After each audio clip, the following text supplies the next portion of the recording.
You all today to today's talk given by our guest speaker, Dr. Jeremy Ng from the Ottawa Hospital Research Institute.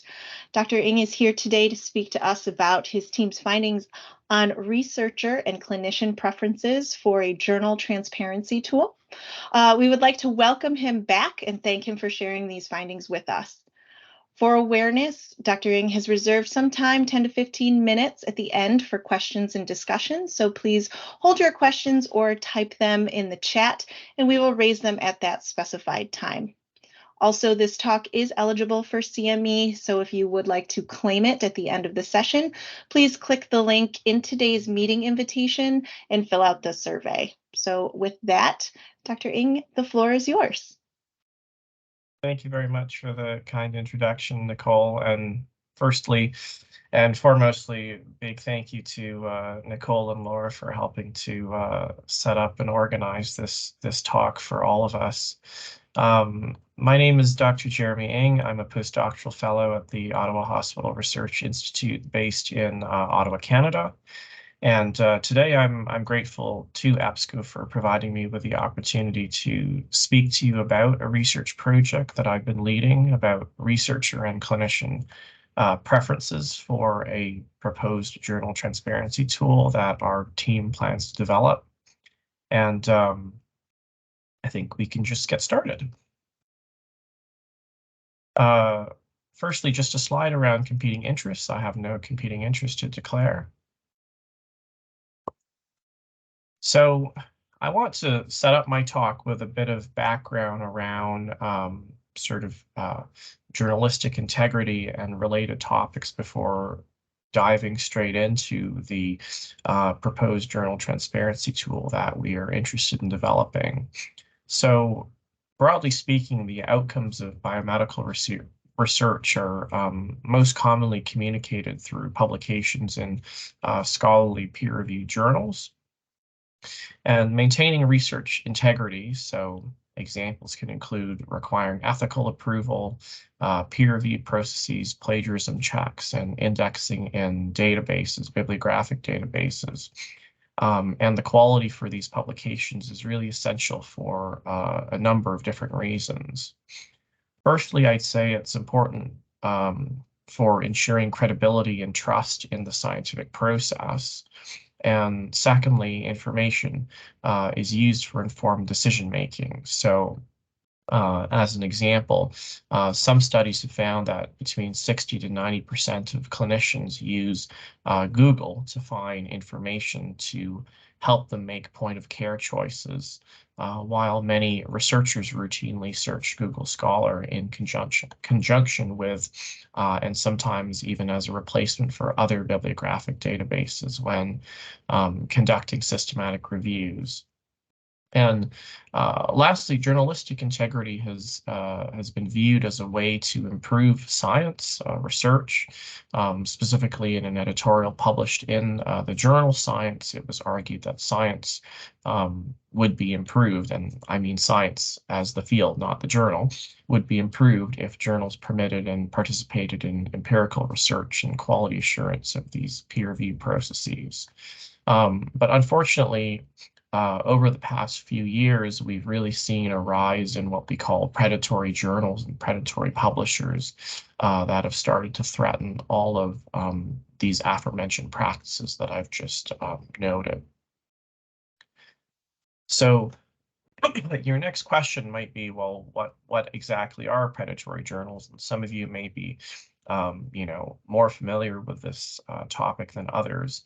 But for those of you that might be less familiar, predatory journals and publishers have been defined based on a paper that came out of our research group a few years ago as entities that prioritize self-interest at the expense of scholarship and are characterized by false or misleading information, deviation from best editorial and publication practices, a lack of transparency, and or the use of aggressive and indiscriminate solicitation practices.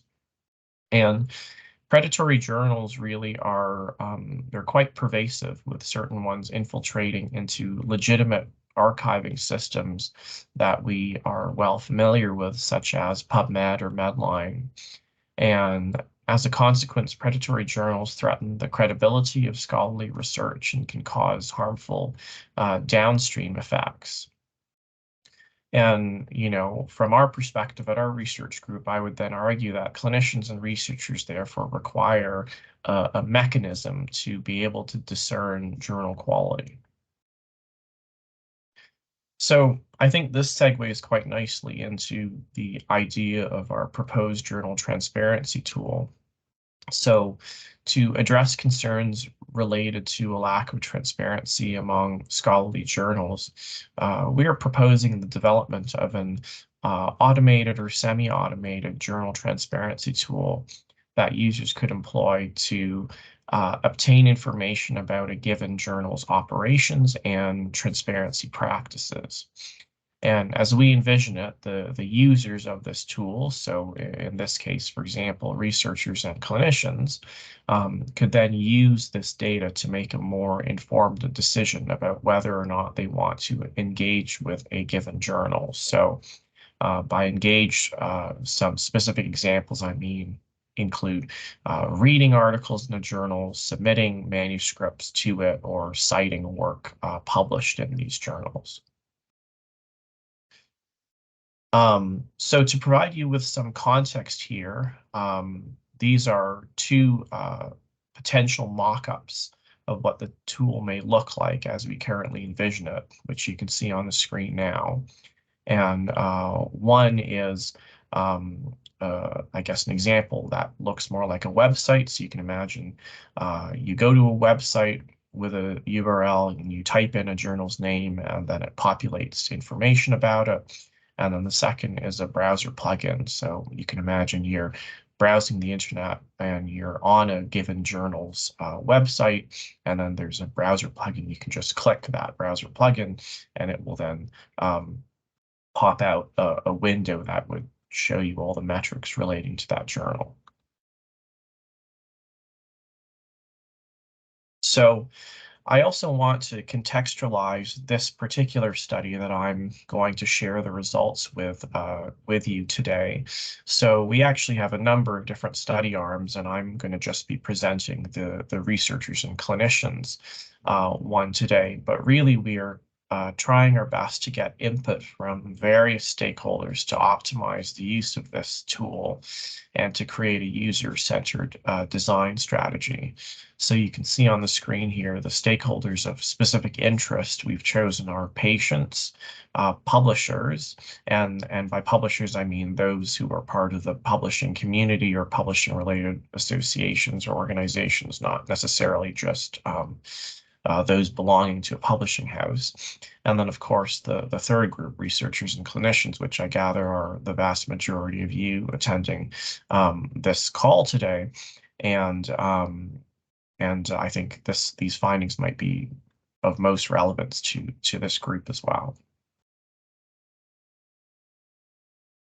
So for the purpose of today's talk, I will just be focusing on the findings from the researcher and clinicians study arm.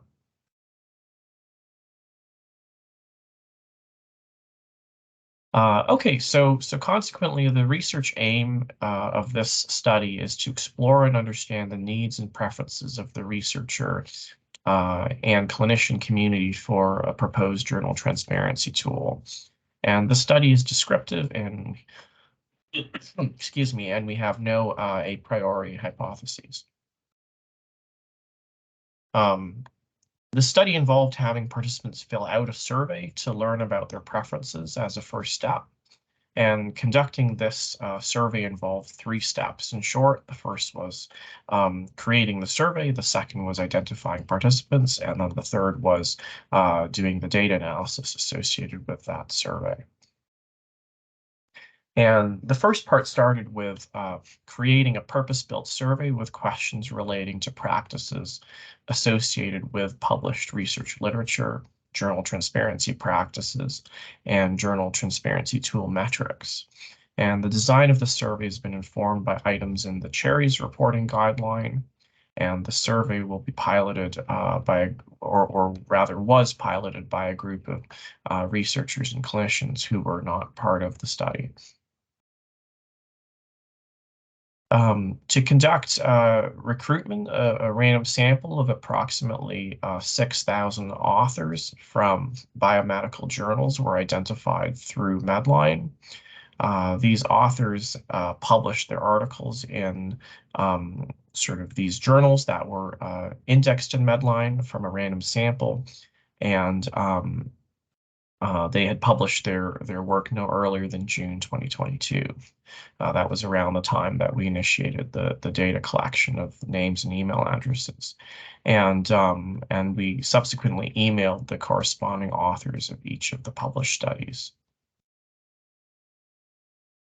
So in terms of the survey data analysis, the overall response for each item was analyzed, and as well as descriptive statistics and such as frequencies and percentages were calculated.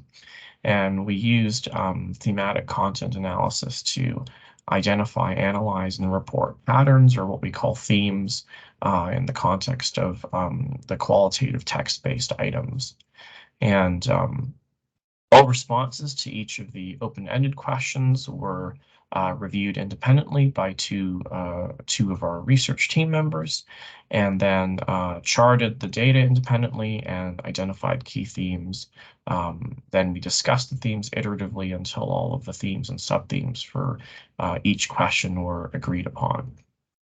And the key themes were summarized and presented using a narrative synthesis, which will include, or rather, which included illustrative quotes and counted data where applicable.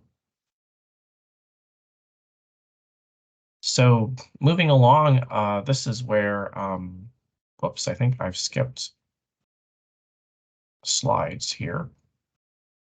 So moving along, I'm now going to present to you our survey results or our findings. And so, I think one way I could have structured this talk was to share all the questions ahead of time. But I think, in the interest of time for today's presentation, I'll share the results to the questions and present the questions and the responses at the same time. So the first part of the survey, we collected just a series of standard demographics questions. So you can see here, out of the participants that responded, about 59% were male, 40% were female, and 1% identified as other. Most participants were between 30 and 39 years old, followed by 40 to 49 years old. And that was sort of a summary of the gender and age. With respect to country of work, so this was an international survey, and we did not discriminate against any country when we were collecting corresponding authors. And so the country where most participants worked were in the United States, making up about 22% of responses. And Canada, China, Australia, and Italy were the 4 countries that were the next highest in terms of responses, but you can see it's still, all of them were still collectively quite a bit lower than the US. There were other countries of work that many participants came from. These included Spain, the UK, India, Brazil, and Iran. And I think one of the advantages of having an international sample size is where we were able to collect international perspectives on how researchers and clinicians interact with journals. Most participants, so about 50% or so, were at a senior level of their career when we inquired about seniority, having more than 10 years of work experience. Mid-career individuals with 5 to 10 years of experience, and then early career individuals with less than 5 years of experience made up about 30% and 20% respectively.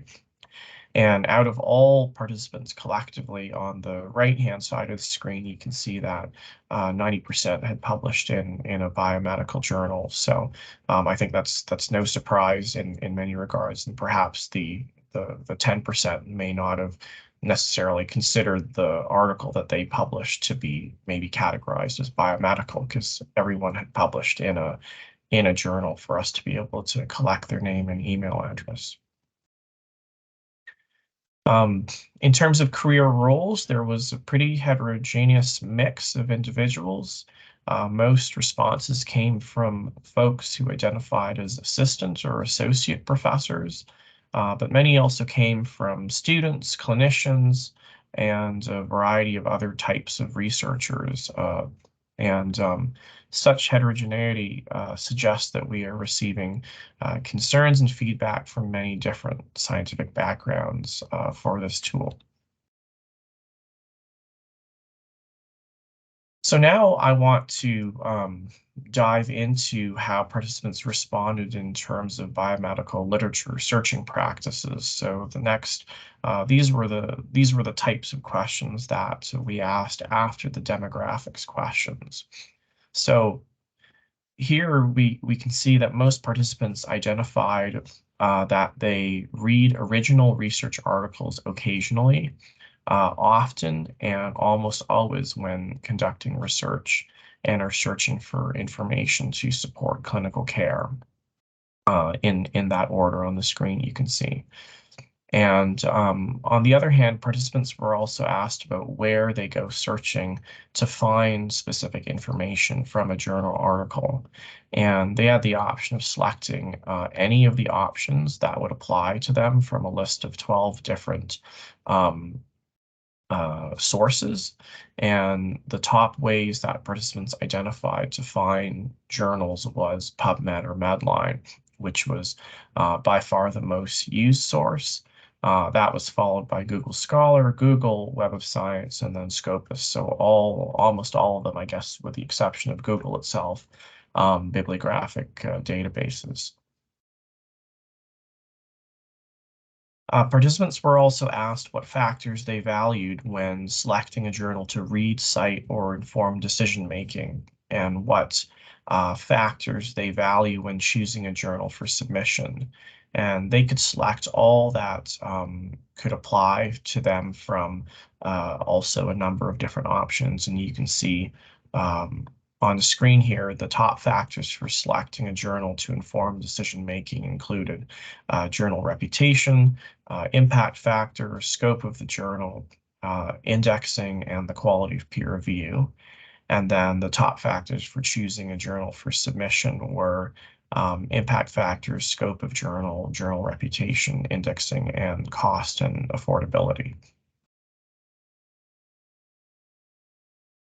So notably, the top 4 items from both of these lists are the same, and I don't know if that's surprising or unsurprising, albeit the order are slightly different.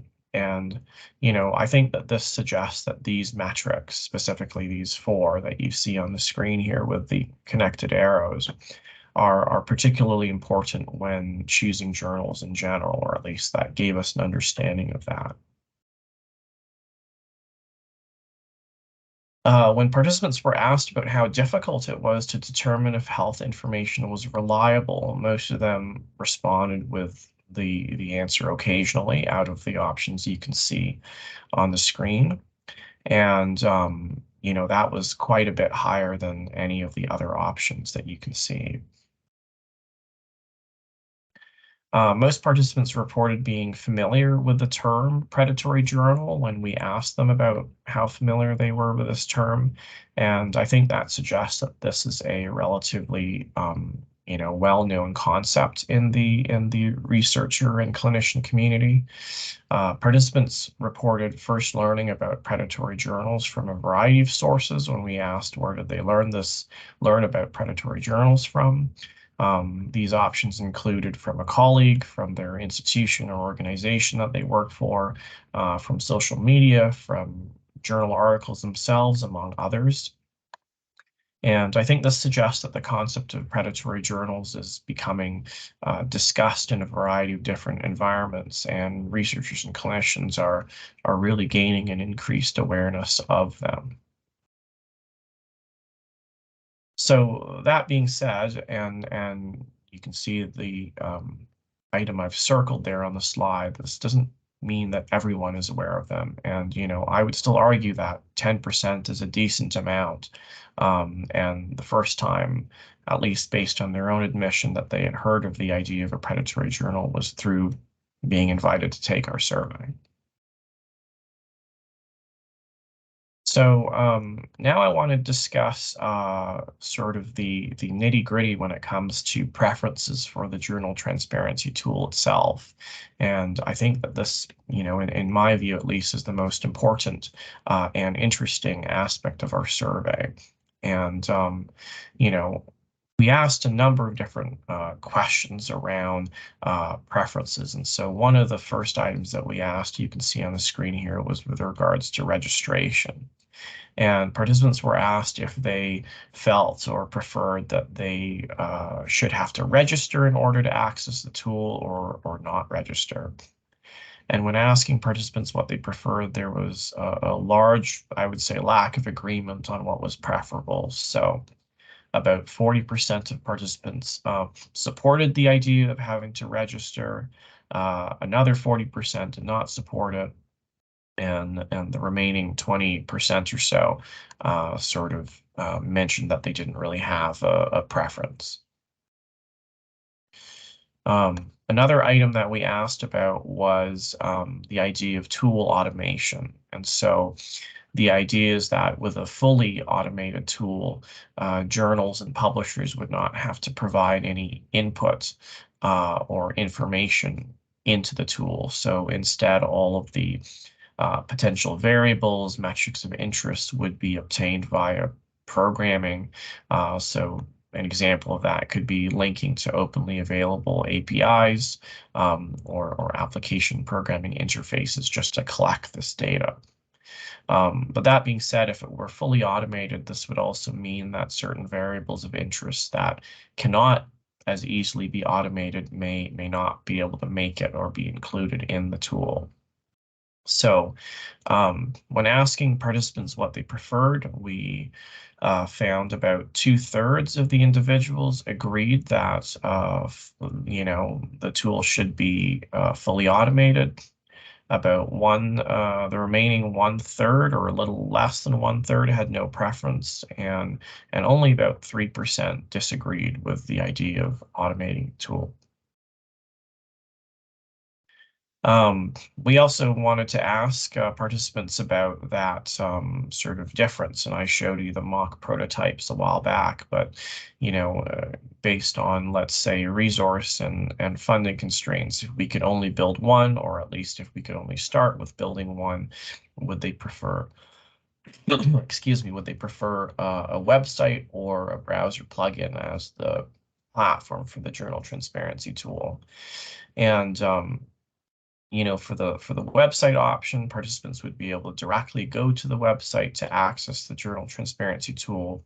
And with the browser plugin, participants or users would need to add the tool as an extension to, let's say, Google Chrome. And then when they go to the journal's website, they would be able to collect the metrics. After all was said and done, about 60% preferred using a website, whereas about only 25% or so preferred using the browser plugin, and about 15% had no strong preference. Finally, participants were also asked if there should be a fee associated with using the tool.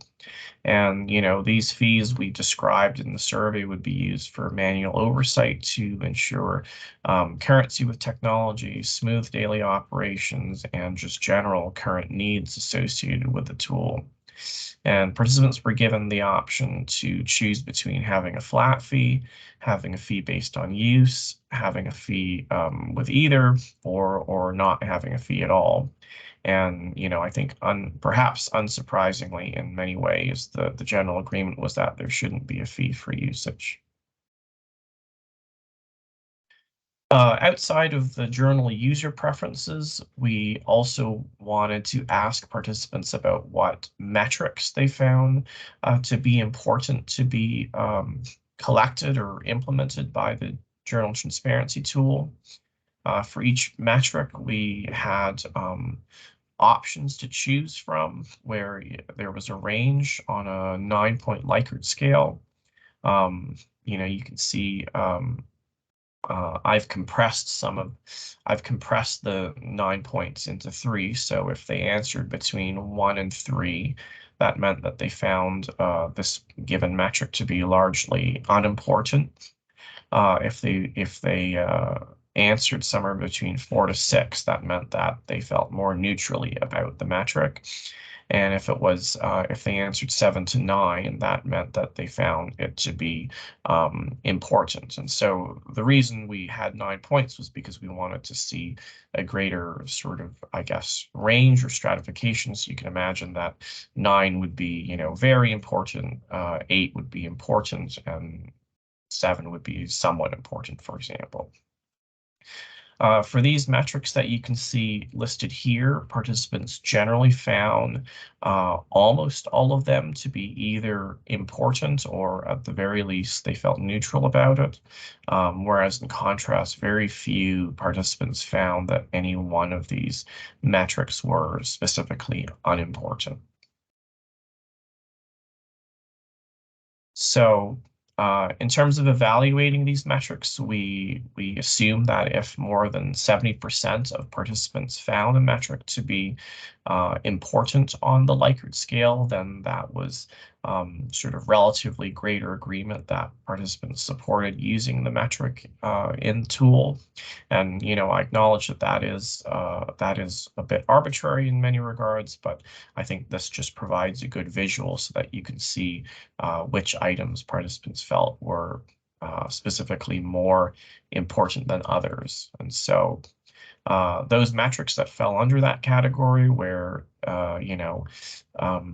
it was greater than 70%, you can see they included whether a journal was a member of COPE, the Committee on Publication Ethics, or not, whether the journal uses digital object identifiers, whether the journal is indexed in PubMed, and then also whether the journal is indexed in Scopus, and whether the journal is indexed in Web of Science or not. On the other hand, if less than 70% of participants did not identify that metric as necessarily important, then there was, then we interpreted this as lesser agreement about whether the item, should be prioritized, at least for inclusion in the journal transparency tool. And so within this list, the following fell under this category. So you can see also on the screen whether the journal is a member of Crossref, or rather the publisher is a member of Crossref, whether the journal is listed in the Directory of Open Access Journals, or DOAJ for short, whether the journal uses ORC IDs or not, and whether a transparency and openness practices or top factor score is available or not. What you see here now, this was the next set of metrics that participants were asked about. So similar to previous metrics, participants also had the choice to pick from a range of degrees of importance from 1 to 9. And, notably, unlike the previous metrics that I had listed, the ones here, I think I've placed these together on their own screen because they are arguably harder items to be able to automate. So, for instance, with regards to the clarity of written journal content, for example, if there are, if the journal website has a lot of, spelling or grammatical mistakes, it would be very difficult, if not impossible, to scrape this kind of information from an API. Within these listed metrics, participants generally found almost all of the metrics to be, again, either important or neutral, just like the last series of metrics that I had shared with you. And again, very few users found that any one of these metrics to be particularly unimportant. So The same as last time, you can see that almost all of these metrics were perceived as important, except for one. And notably, as I had mentioned previously, since most of these metrics here, they cannot be easily automated. However, when thinking back to the automation slide around, if you will recall, when I presented that slide just a few minutes ago, approximately 2/3 of participants supported fully automating the website. So this may suggest that there's a little bit of uncertainty perhaps in terms of what metrics to add and if the website should be fully automated, because what participants are sharing as, would be desirable in the tool contrasts a little bit with the desire for full automation. More than 90% of respondents thought two of these metrics were important, that you can see on the screen here. So that's even higher than 70 and sort of unique for out of the different items or viewed as particularly important. So this was the use of misleading scholarly metrics. So if a journal uses a fake impact factor, for example, as well as the use of fake digital object identifiers. Out of all of the metrics participants were asked about from, from both of the lists that I had presented, these two actually had the highest percentage of participants identifying them as important. And, subsequently, I think we can say that they are the most important metrics, perhaps, that ought to be added to the tool. On the other hand, only one metric, open peer review reporting practices, had relatively lesser agreement. So again, based on that scale, less than 70% of participants considered the use of open peer review reporting practices to necessarily be important. So that's sort of, I guess, a summary of all of the survey data that I wanted to share with you specifically today. I should note that I am presenting a project that is currently ongoing, and we still have future directions associated with or future steps that we have planned. So in terms of future directions, the next steps will include conducting focus groups to learn more about the preferences of researchers and clinicians with respect to the journal transparency tool. And these focus groups, actually, they have very recently just concluded, just about a week or two ago, but just didn't have the opportunity to complete the analysis of the focus groups to be able to include it in today's talk. But just to give you a bit of background around how they went. The focus group discussion points were informed by the results that I've just shared with you from our survey today. And specifically, they focused on the items that had less agreement from participants. And based on the results provided within the last few slides, that included several items. And for user preferences, the ideas around participant registration to access the tool, and then also automation were discussed in the focus groups, as well as that item around website or browser plugin preference. With respect to specific metrics, we were most interested in asking focus group participants around whether the journal transparency tool reports, whether a journal includes cross-ref, is indexed in DOAJ, uses ORC-IDs, reports a top factor, and then also that last item around open peer review practices, as there were generally less agreement around those points. And I think it's worthwhile also mentioning one of the reasons why we included these metrics was there was lesser agreement, but still, if you look at it holistically, more people in general, more of the survey participants felt that those metrics were important versus unimportant. So even though it was less than 70%, it was still above 50% that felt that they were important. So we wanted to really use this opportunity through the focus groups to learn more about perhaps the reasons why some of them might have been hesitant to view it as more important or less important. So I think I'm making pretty good time here, I hope, and so this will be sort of the last slide of the content of my presentation. But really, in conclusion, or at least at this point, based on what we've done so far, we've been able to explore and understand the needs and preferences of the researcher and clinician community for a proposed journal transparency tool, at least through our survey data. And I think several conclusions can be drawn, strictly from the survey results. So firstly, misleading scholarly metrics. So fake impact factor as an example, as well as the use of fake DOIs or digital object identifiers. I think they were considered to be the most important metrics that clinicians and researchers wanted to see included in the journal transparency tool. Secondly, I think there is a lack of consensus regarding many of the journal features. So, this includes whether users should register for the website, whether the tool should be fully automated, the use of a website versus a browser plugin for the journal transparency tool, as well as a series of journal metrics that I had already previously mentioned.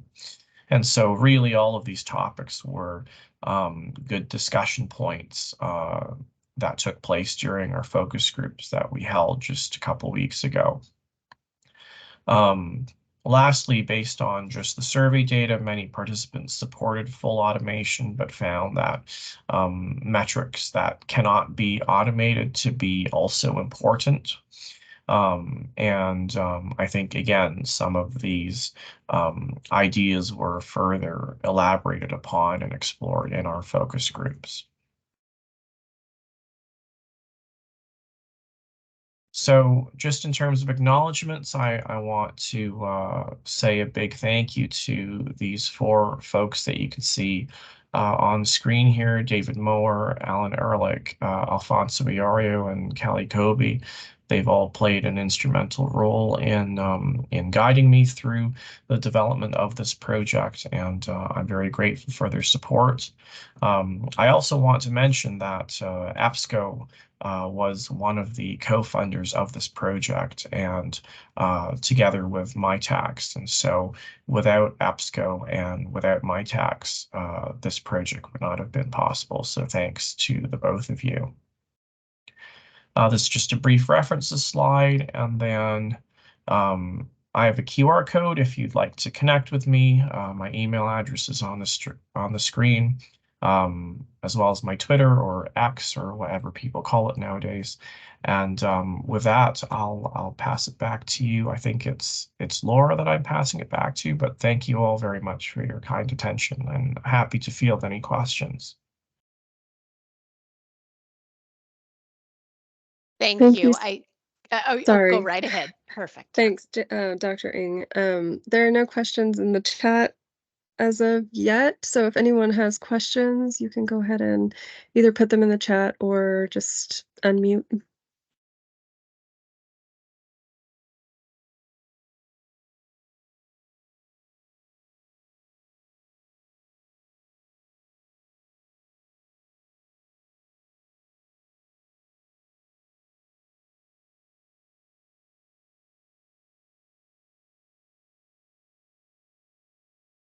All right, then if there are no questions, thank you again. Lauren, Dr. I had one quick question.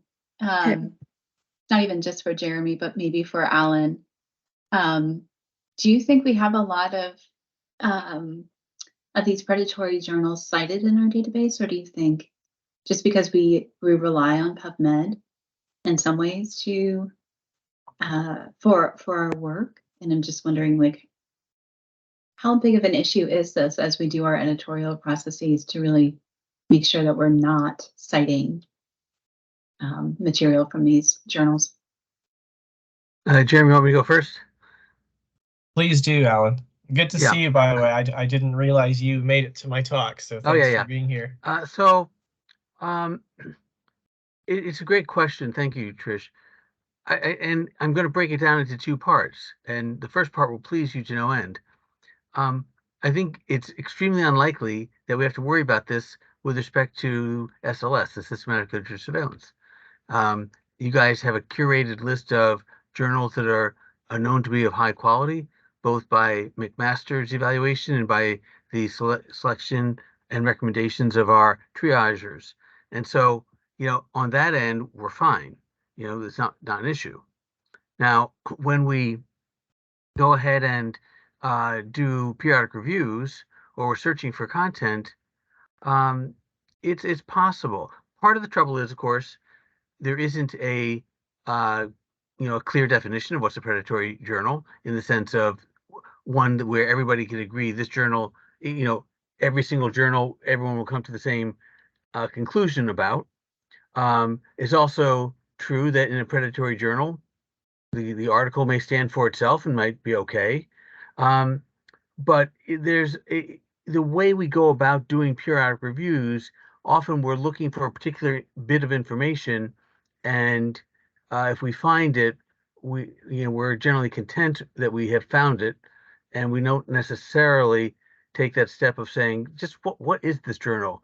Many people, there are a lot of journals that we've never heard of before that are perfectly valid, but and then there's some that are not. And so if it's a lesser known journal, that's where the risk comes in.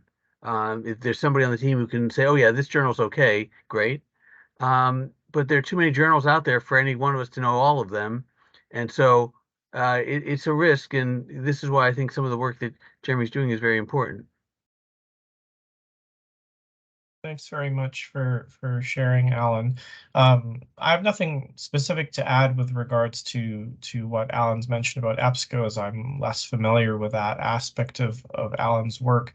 But I think one of the points that Alan brought up around sort of the gradient or associated sort of gray zones relating to predatory journals, I think is very important, and perhaps a larger importance just to all literature in general, not necessarily the ones that are uptaken or indexed by EBSCO or any other group in particular.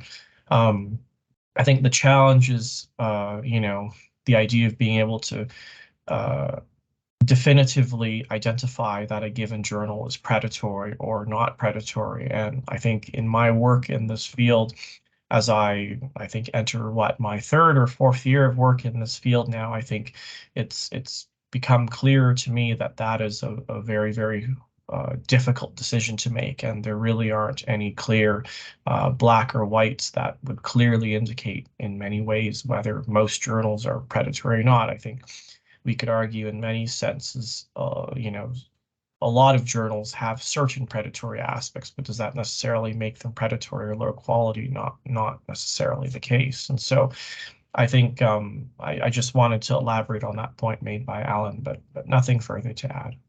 Yeah, I will say there are some, we talk about the ambiguous cases. There's some that are clear cut. I can tell you, and I've shared this with Trish, that there's a particular journal that would like me to write an article of my choosing about sickle cell disease, of which I know nothing, other than what I, have learned in medical school and whatnot. I have no special expertise, and yet somehow they've gotten my name, and this is not the only time, and I'm sure it's true of many of the clinicians on this call, who, you get some random email from somebody saying, oh, we read your letter to the editor. You're obviously an expert. Would you please write an article on something? They know nothing about me.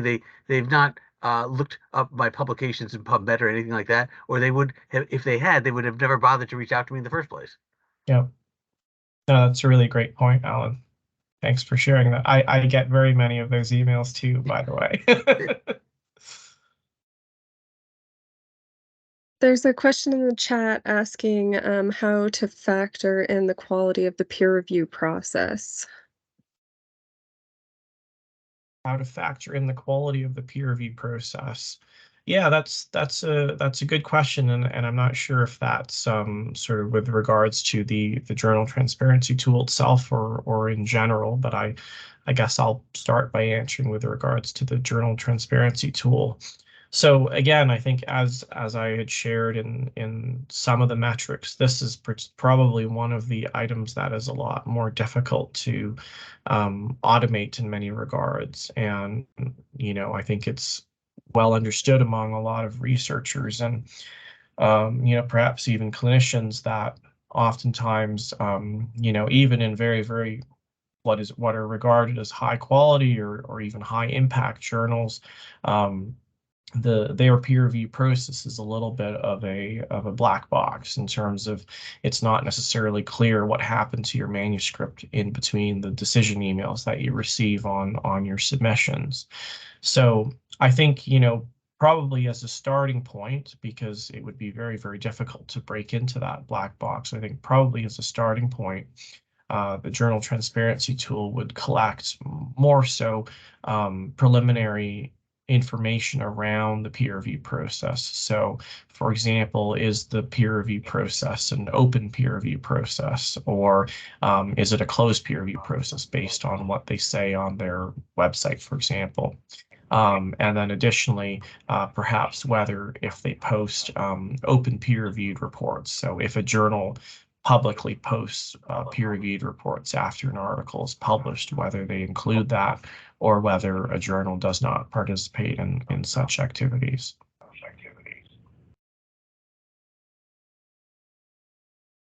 And I see someone has their hand up here. It's William. Yeah, Bill Cayley in Eau Claire, Wisconsin. I guess a comment and a question. The comment is that I'm not at all surprised by the fact that, or by the disconnect or whatever between the fact that people want things automated, but the stuff that's most highly valued is stuff that can't be easily automated.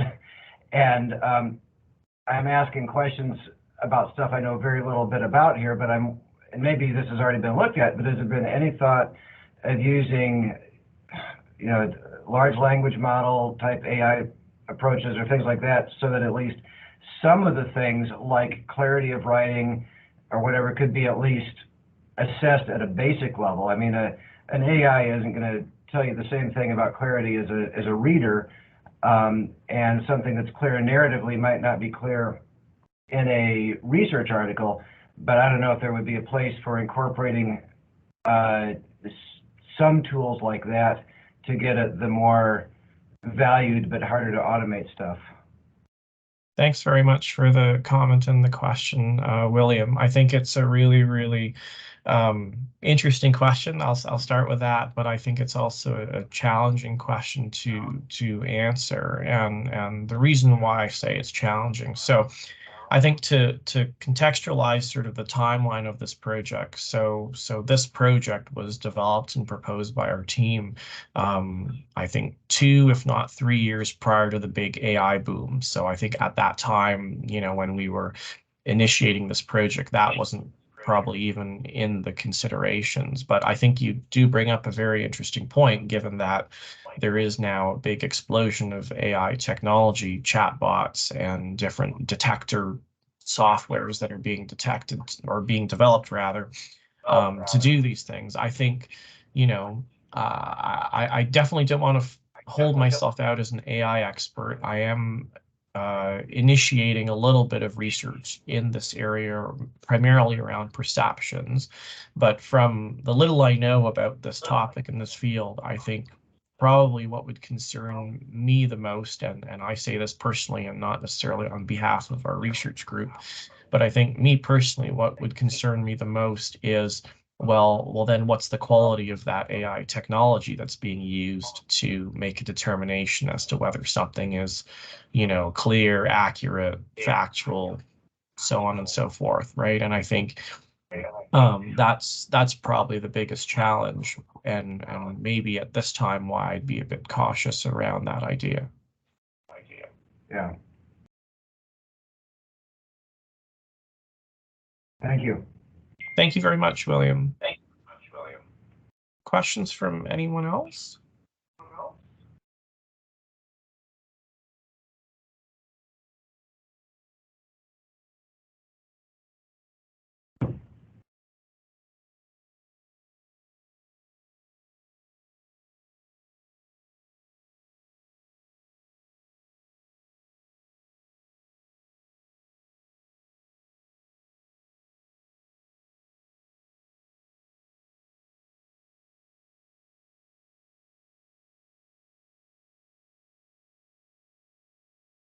All right, if there are no other questions, then I'd like to thank you again, Dr. Ng, for your talk. And we can finish up a couple minutes early. Thank you very much, Lauren. Appreciate it. And thanks to everyone for coming out today. Take care.